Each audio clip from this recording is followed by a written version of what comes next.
सुप्रभात छात्रों।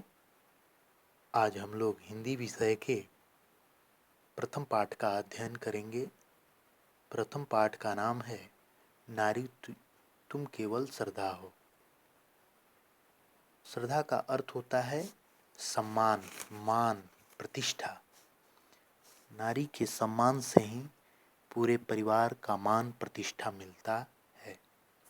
नारी का सम्मान सदा होना चाहिए।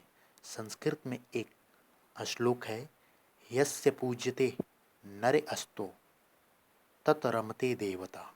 जहाँ नारी की पूजा होती है वहाँ देवता निवास करते हैं। तो आइए इस प्रस्तुत कविता छायावादी कवि श्री जयशंकर प्रसाद जी की सुप्रसिद्ध कृति कामायनी से उद्धृत है, जिसमें नारी के व्यक्तित्व और अस्तित्व पर कवि ने अपने विचार व्यक्त किए हैं। फूलों की कोमल पंखुड़ियां बिखरे जिसके अभिनंदन में, मकरंद मिलाती हो अपना स्वागत के कुमकुम चंदन में।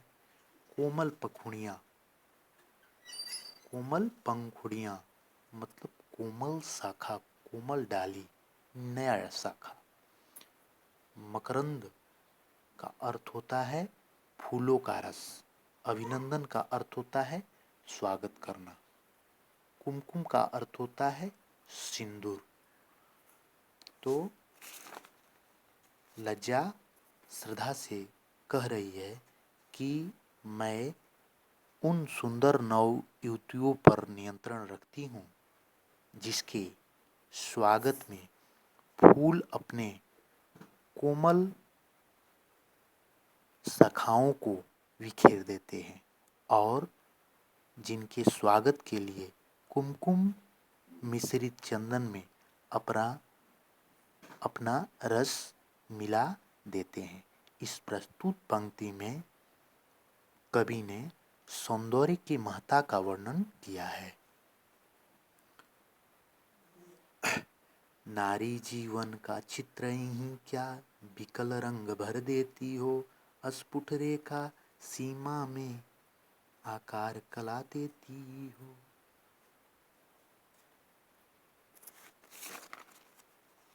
विकल का अर्थ होता है व्याकुल, अस्फुट का अर्थ होता है अस्पष्ट, आकार का अर्थ होता है ठोस रूप देना, ठोस रूप देना। श्रद्धा लज्जा से कह रही है कि जिस प्रकार कोई चित्रकार चित्र बनाने से पहले कुछ अस्पष्ट रेखा खींचकर और उसमें रंग भरकर अपने कलाकृति का रूप देता है, उसी प्रकार तुम भी नारी जीवन का चरित्र चित्रण करने से पहले नारी भविष्य की धुंधली सी रेखा खींचकर उनमें व्याकुलता का रंग भर कर नारी के वास्तविक रूप प्रदान करती हो। इस प्रस्तुत पंक्ति में कवि नारी जीवन के लिए चित्र के रूप में सुंदर कल्पना की है। इस अर्पण में कुछ और नहीं, केवल उत्सर्ग छलकता है। मैं दे देती हूँ और न फिर कुछ लूँ, इतना ही सरल छलकता है।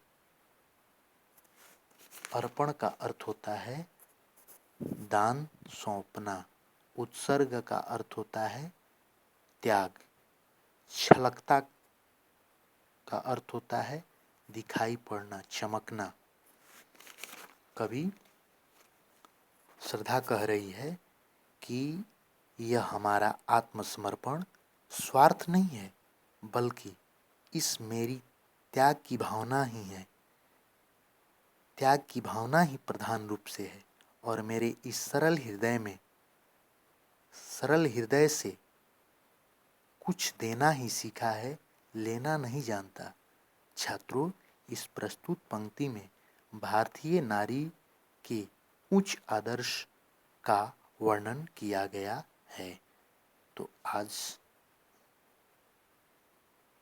इतना ही तक अगले दिन चौथा